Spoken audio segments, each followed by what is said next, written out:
we're talking about something about how the climate change and what's happening in general in this area is resonating with us in terms of trauma.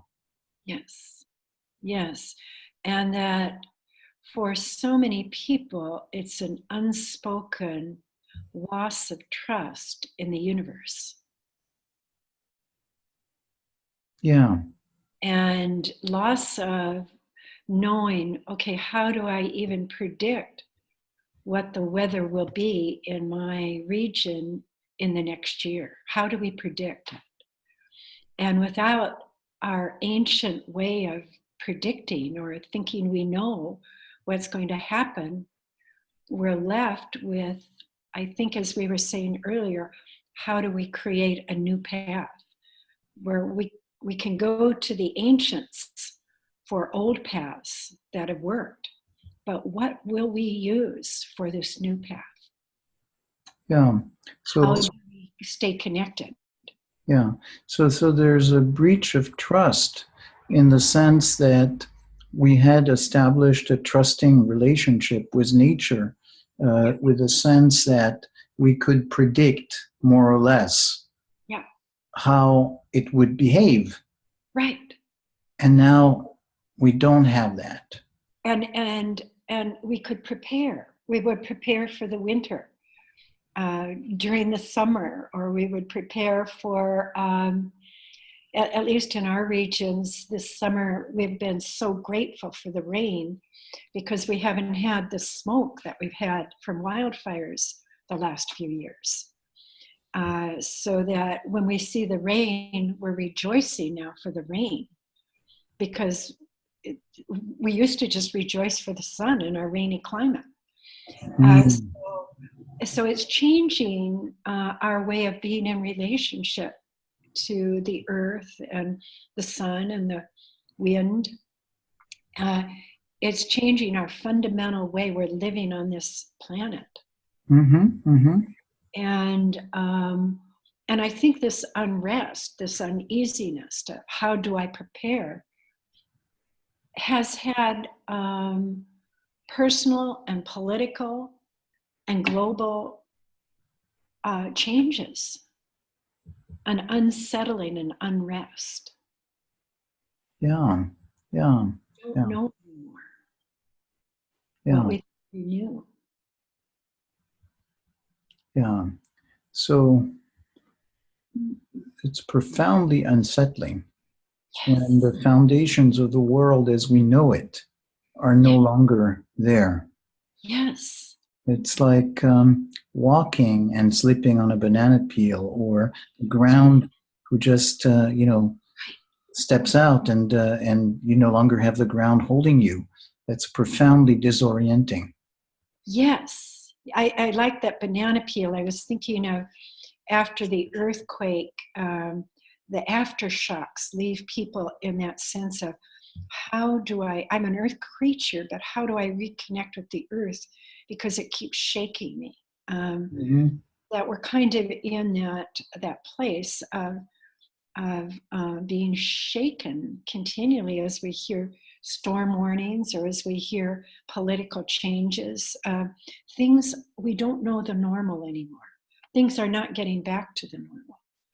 And the question I think you brought up of how do we as individuals and with each other create new paths that we can sustain aliveness.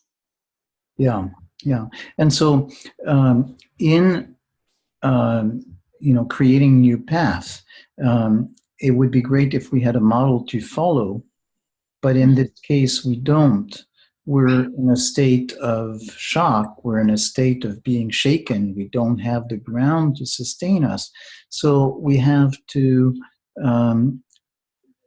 figure out how to live in that environment without that grounding. Yes, and somehow it seems to be bigger than just one person talking to another, that we need to maybe come back into kind of groups or tribes where we sort out how we will take care of each other, how we can, just in our own community, create food forests where we have food for people that may need food that's accessible, that we grow, that we prepare for. And how do we, and maybe we are going back to ancient people of just really nurturing the environment that we do have, so that there can be hospitality to the migrants, to the strangers, to the people that need a safe place, that are coming from unsafe places. So how do we start to think in creative new ways in our communities? Yeah.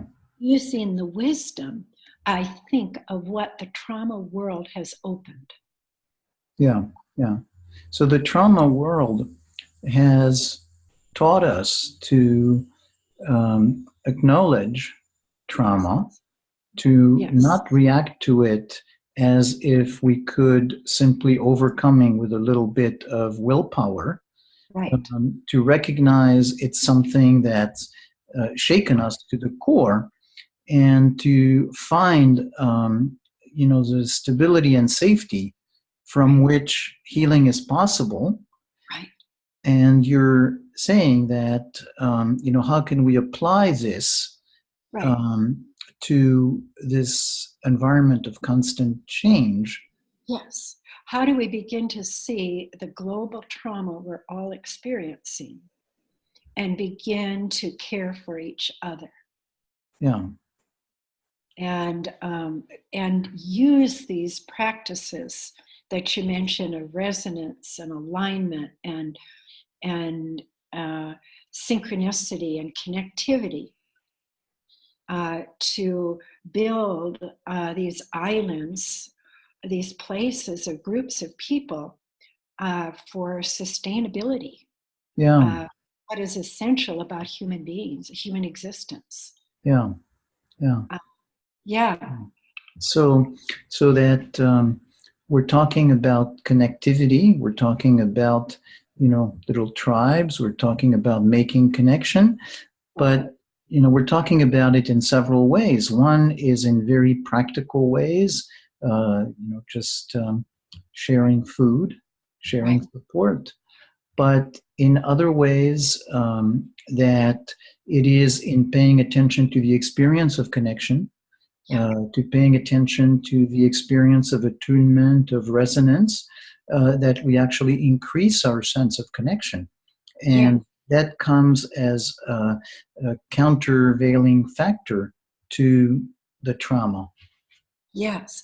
So that as we develop this, as we were talking about resilience or bigger, then we have something that comes from the essence of being human on this planet that we're depending upon to be our guide. Mm-hmm. Mm-hmm. Yeah. Yeah. So that and that essential quality that we have, that humanity, is that ability to connect. Yes. Yeah. Yes, and to reflect, and to be intentional, and to cherish. Mm-hmm. Yeah. So to connect, to reflect, to cherish. Yeah. And to cherish aliveness, given all the experiences we have no knowledge of, to bring the wonder to the storm. Yeah. So you said that to cherish aliveness, given the experiences that where we have no knowledge of, no certainty about, and so that is a very vivid sense of keeping grounded in the eye of the storm, finding something that is our center, when all else is actually in turmoil. Exactly. And just as you were saying earlier, when we meet that and face that, then something new opens. Mm-hmm. So that instead of the fear of the climate change, we grow the strength and the stability between us, within us, between us, to be able to perhaps thrive in this new environment. Yeah, yeah, yeah, yeah. And of course, it makes sense that as we are humbled by something that's so much bigger than ourselves, that the magnitude of these changes, Right. then it makes sense for us to connect Right. and be part of something larger Right. that helps us deal with that trauma. And face it, And as we were face it. talking about it, how to be in it, with it, and feel the wholeness of life within it. Yeah, yeah.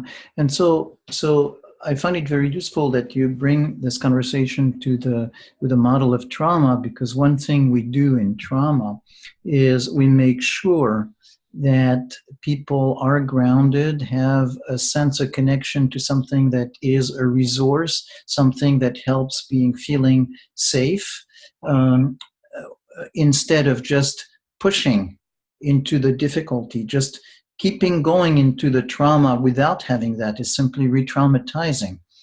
And the work of relational somatic work, where we really create the safety in the context of that subjectivity, intersubjectivity, that here's our first safety is another human being that can actually resonate with my pain, with my fear. Yeah, Be yeah, here with me in this, and then I'm not alone. yeah. So very, very, very powerful is something that we have the experience that there is another human being who can Yes. resonate with my pain, with my hurt, with my fear. And so I'm Right. not alone with my pain, my hurt, or my fear. Right. And if we're not alone, then the wonder of connectivity has occurred. And there is now the possibility of the opening, of the trust, of a new way. Yeah, yeah, yeah. So in those circumstances in which actually we naturally go into fear Yeah. and lack of trust, Right. is actually the possibility of us being, in a way, having no choice but to go Yeah. to rebuilding, to strengthening, to putting a mindful focus on, to put our intentionality in fostering that which connects us, That's because right. that's what is going to give us that ability to deal with the magnitude of the trauma. That's right. And to maybe, as we keep kind of imagining, maybe we could imagine the trauma community, those people like you that are helping us to connect with each other, can start to name this as an important trauma that all the other traumas seem to kind of fall in line with now. Mm-hmm, mm-hmm. That people, we're not talking about it in our, that I've heard. I'd love to hear it. I'd love Yeah, to hear each of us really going in and saying, how does that fear live in me? Does it live in me? And how does it shift my daily presence in the world? yeah, yeah. So a very specific question that you're asking, Mm-hmm. that we ask ourselves: how does that fear live in me? Yeah. And so there's something about, there is something happening at such a large scale, the whole world, you Yeah. know, and at the same time, there's something that experience is in me, And the, and and the so yeah, go that ahead. connection, how does that fear live in me? And it needs to. I mean, we need to know that a healthy fear, without a healthy fear, we wouldn't be able to respond. Mm-hmm. But how do we face that fear? Again, coming back to our earlier conversation, how do we face that fear together not Yeah. just alone. Yeah. And imagine out of that fear how we can prepare. Yeah. So how do we face that fear? And one of the things we know about fear is that it kind of disorganizes us, it takes over. And so it has a tendency to separate us as opposed to unite us, That's right. um, or to unite us in a bad way of us against them and blaming and targeting. And so there is a very conscious effort to be aware of that. Yes. We're not talking about just letting the fear do its work, because left to its own devices, it probably is not going to lead us in a good place. It's a contagion. Mm-hmm. When it's unconscious, it takes over and comes into all sorts of elements of our experience that divides us. And to speak it and acknowledge, I think you use the word humility, to Mm-hmm. acknowledge I do have fear, I do wonder, I do worry. I worry about my grandchildren, their lives, their experience, their children. I worry about, and how do I take that out of my individual worrying and put it into a community of normalizing it? Because that's I think the social engagement piece that Porges is talking about. How do we bring this out of our own sympathetic arousal, out of our own personal obsession, and bring it into a community, a tribe, a group, a structure that has ancient ways that one person can respond in this way and another person can respond in this way, and we bring those multiple ways together and we have new networks. Yeah, yeah. And so I want to slow down a bit, because it feels like there's a lot of different ideas that are there. And one of them Yeah, is the sense that we tend to function on an individual, model of what it's like to be a human being, one person psychology. And so from that one person psychology, we are thinking about, okay, I have fear, how do I contain it? And in that sense, other people are accessories in the role of the one person psychology. But what you're describing is actually something that's much more like distributed processing for computers. And I'm not just a lonely computer, and to understand me, you only have to focus on the computer, but you have to have that sense of what a distributed computer networking is.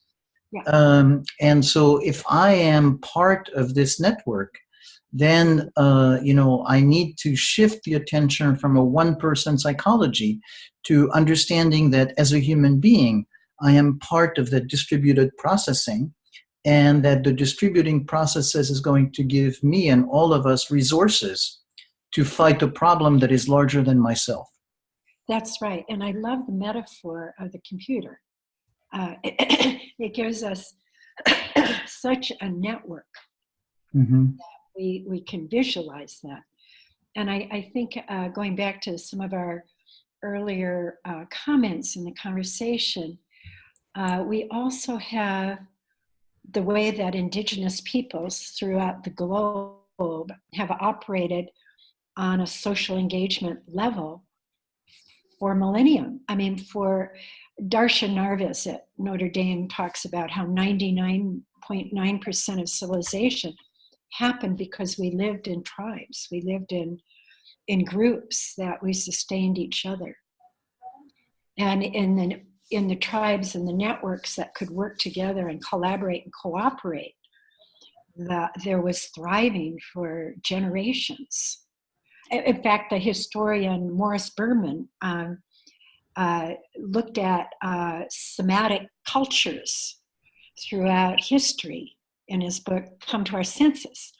And the somatic cultures that could work from the cellular level and could embody their experience, were the cultures that thrived with human values. Mm. I mean, he actually developed the term somatic experiencing, Morris Berman, of if we somatically experience our aliveness in the world, then, and cultures that do that, communities that do that, thrive despite change. And I think that was one of the first books I ever read on somatics, and it still is the vision I'm holding of how it can rebind us together. Yeah. So this is a perfect example of how the past Yes, can give us a model for dealing with the present, even though the situation is not the same and there's a lot of uncertainty. And the specific example that it gives is that notion of facing yes, the danger yes, in a somatic way yes. and in connection, And in connection, in community, in community. a community of the globe, Hmm. like the networks of computers. Right.